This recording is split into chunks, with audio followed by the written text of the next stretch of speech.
3,70 €, c'est le prix d'un repas à la cantine pour la famille d'un collégien. Il n'a pas bougé depuis 4 ans, mais prochainement, le département va sûrement revoir l'addition. Déjà, on a fait le choix d'avoir des cuisines sur place avec du personnel. Donc forcément, on a un coût de masse salariale qui est peut-être plus important que lorsqu'on fait faire des repas à l'extérieur.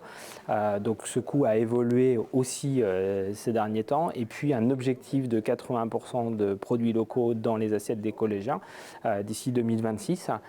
Donc forcément, la qualité amène aussi avec une augmentation du prix.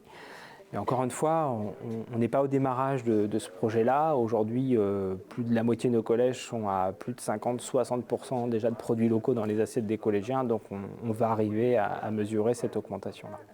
Le prix de revient a grimpé de 2 €, mais cela ne devrait pas se répercuter entièrement sur les familles.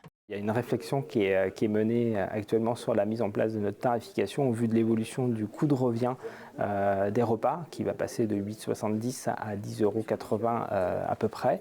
On ne peut pas répercuter de manière systématique et aussi exponentielle le prix sur les familles, bien entendu.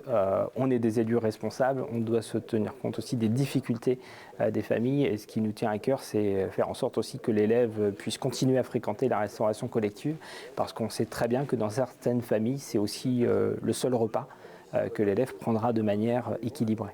On étudie toute possibilité pour encore une fois accompagner les familles en difficulté pour préserver justement ce moment important pour leur enfant à la restauration collective. Donc des tarifications en fonction des boursiers notamment peuvent être une solution pour accompagner les familles.